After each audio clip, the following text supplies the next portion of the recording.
I just got home. I haven't even put away all my groceries. They're on the counters still. And I had to come and talk right away.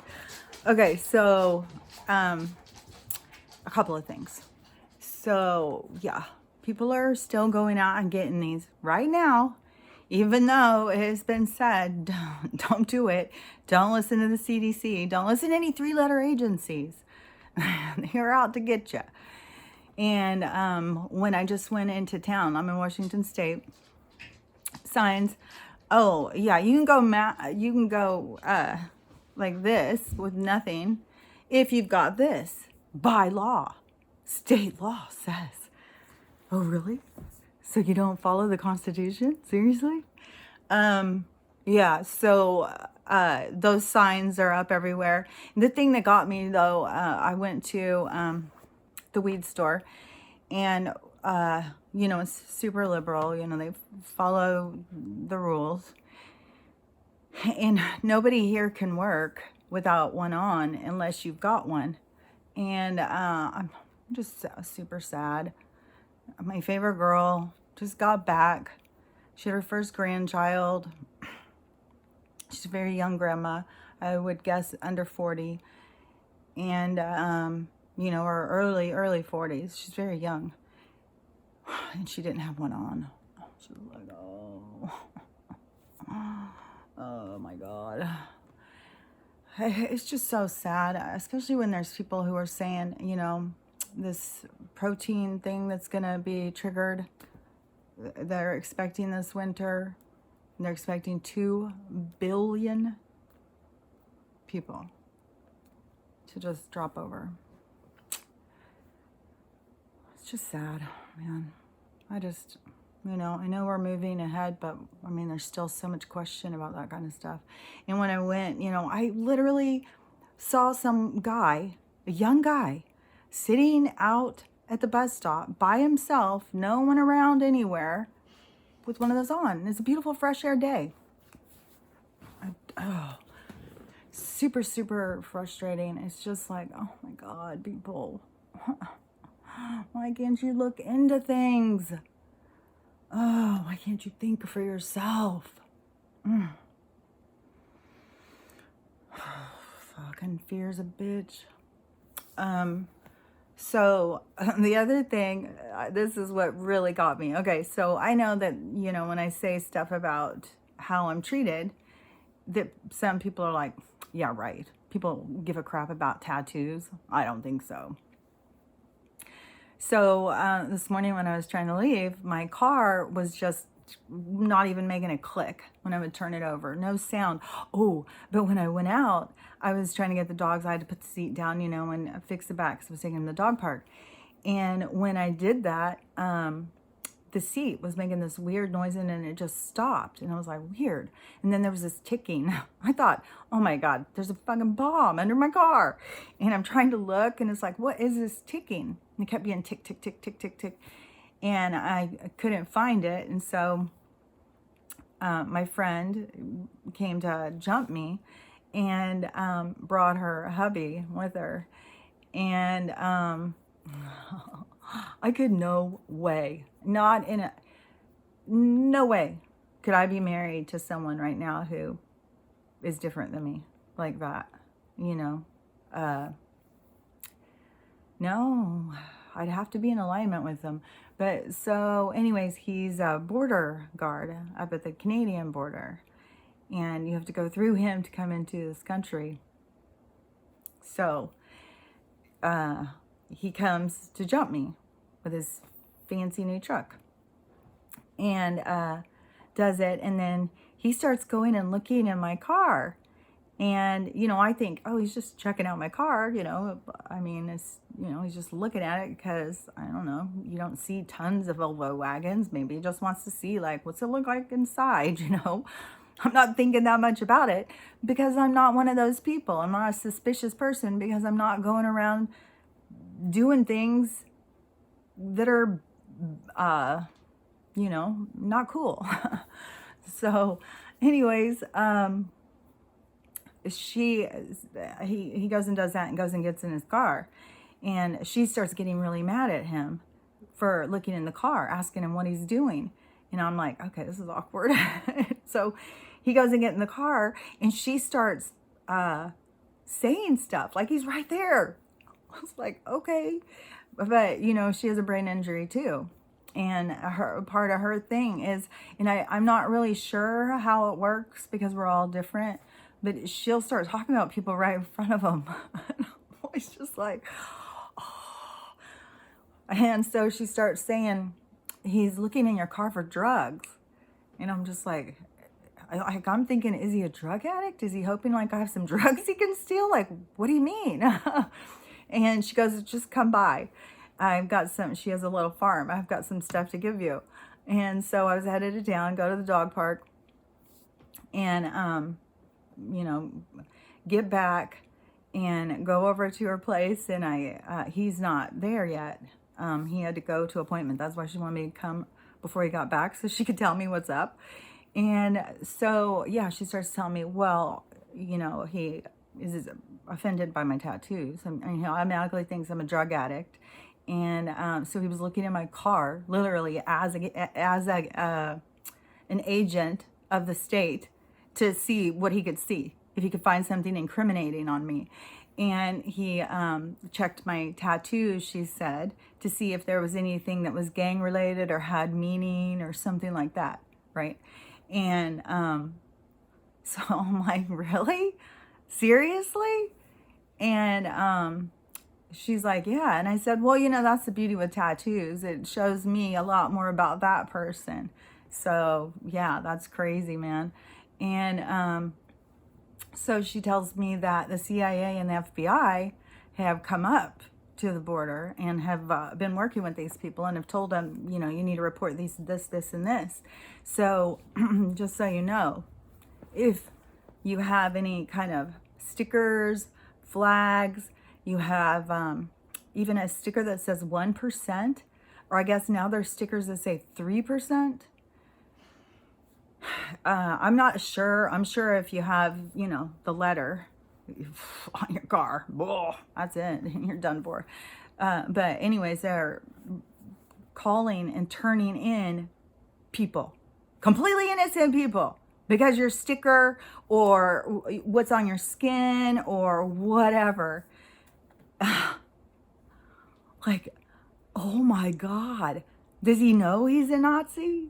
Does he does he have any awareness of what he's really doing? No, he thinks he's doing the right thing. He's all for the regime. Oh, yeah. He can't even wrap his head around what's going on. You know, she can't talk to him. That's what I'm saying. There's no fucking way I could be with someone like that. No way. Oh my God. What do you talk about? Yeah. So he wants to, who knows? He could have already called and turned me in for whatever. Yeah, I guess he shit talks me to her, you know, and he's looking for anything he can find incriminating on me, I guess, to turn me in, to get me in trouble. And it just blows my mind, like, what people are willing, like, to do. Like, really? Is that who you are as a person? You want to see people be jailed over a bumper sticker? Like, maybe, you know, I mean, we know what they're really trying to do to us. You know, I think that they're going to have it done to them before they can get to us. But, oh my gosh, so crazy. Before I left, too, I finished watching the Mr. Ballin, the brain injury guy. And it's sad because I remember that guy off of Sons of Anarchy. And yeah, so after he got his brain injury, he was in a motorcycle accident. And that's when the big switch happened. Even though he went so off that people started trying to say he had become schizophrenic. Well, you know, so he got knocked in the head and it suddenly turned him schizophrenic. That's what I'm saying. They get all of the things with their brain and they just lump them together, you know. You're crazy, you're mentally ill, you're unstable, all this stuff. But so there's places in your brain that can get injured and it will make you super aggressive and it will, you know, who knows what was going on in his head. because he killed somebody he really liked. And it was really sad, and killed her pet. You know, that's a lot more rare, I would say, for a brain injured person to do that kind of thing. But it's not out of my friend, the one I told you who talks about people like when they're right there, that I'm always like, oh. She said for her first year, because she's on her second year, her first year, for sure, her first 6 months, I can't really remember the timing, but that she was like that. She was super aggressive. Like, she would wake, I don't even know if she knew she was awake, because she would get up in the middle of the night and start pounding on her husband. He just, I say, I mean, what the hell? Go and look through my car to try and find something incriminating, to go look at my tattoos to see if you can find something and to turn me in for? Oh my God. And to be that suspicious.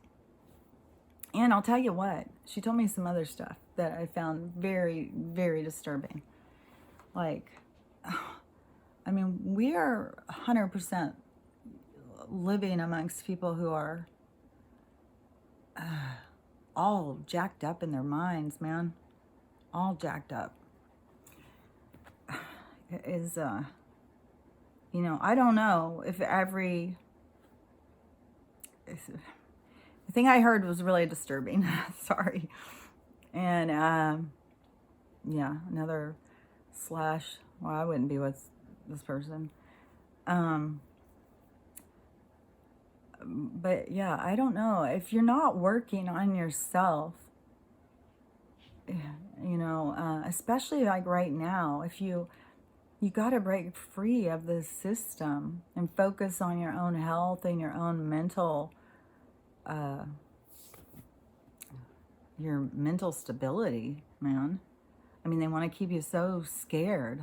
It's shocking to go out and see this. And, you know, my sister, how many people now, because it's open, they're running out to get these so they can be around people who haven't even seen their family. Oh, man. I don't know. It's weird how all of this is playing out, you know. Really weird. Like, it is, you know, I thought it was going to be like a lot more dramatic. And so far, it's really not that dramatic. Especially like, I mean, those of us who are waiting for the dollar to collapse, you know, we're excited. I was like, man, how many people when it collapses are going to be just like, oh my God, suicidal. Like, they just cannot get ahead. But, you know, if they're not paying attention. And I was driving, I was thinking, like, how many of these people, like, especially of 2 billion, how many of these people are here just to wake up other people with when these things happen, you know?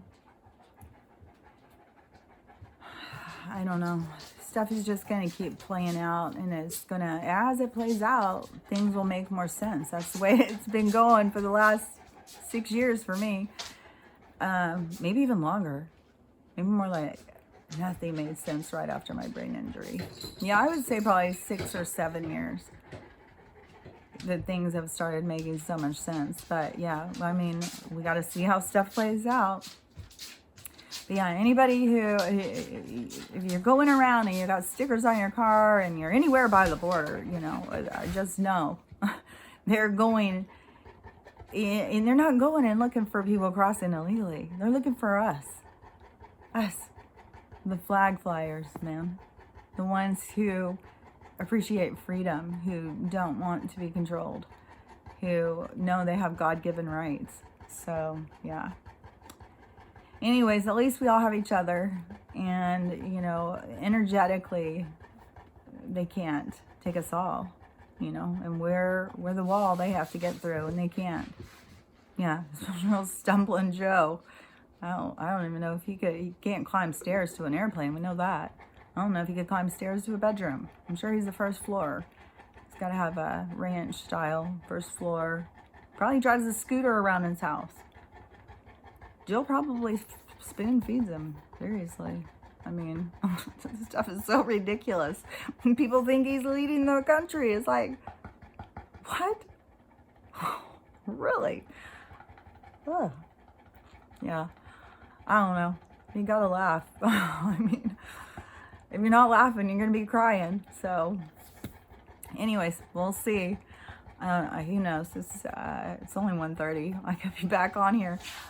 Trump was supposed to talk today. It was supposed to be pretty significant. So I'm gonna see, if he's talked. And I believe in the golden age. I mean, David Bowie even sang about it. And another thing too, I just want to throw this in before I end, is I started thinking, because it takes them 4 generations to really make the change. They give us the same words and give us all different meanings. So we argue about meanings from generation to generation, argue about philosophies when we're all talking about the same thing and stuff like that. But we use all these different ways of talking. Well, just the same way as they want the people to stop doing cursive, so they're cut out of that part of the history.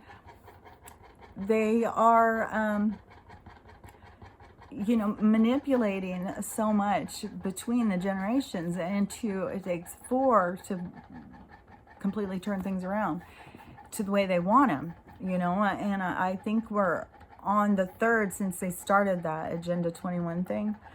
And I was just thinking the other day, like, I hope David Bowie was real.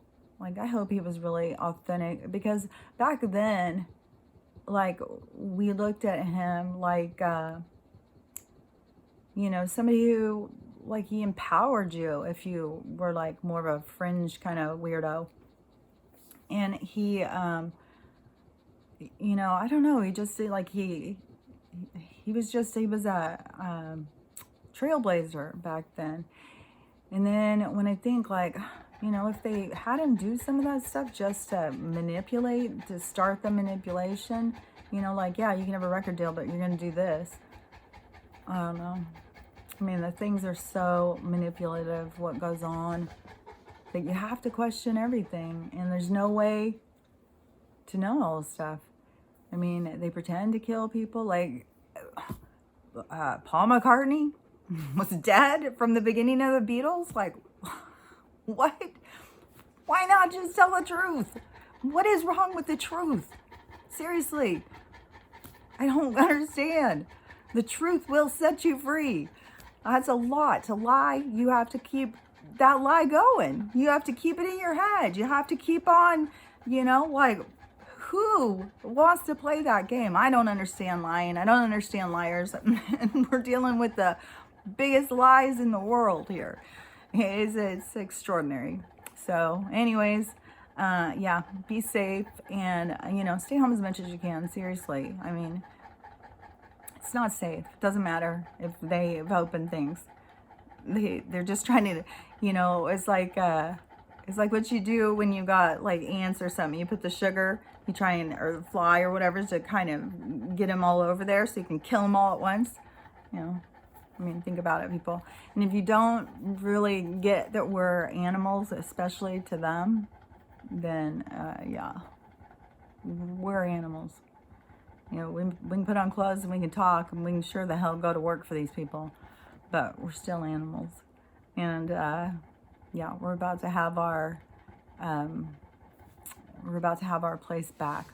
We're about to have our earth back, our playground. So anyways, stay hopeful and stay safe, and I'll talk to you later. Bye.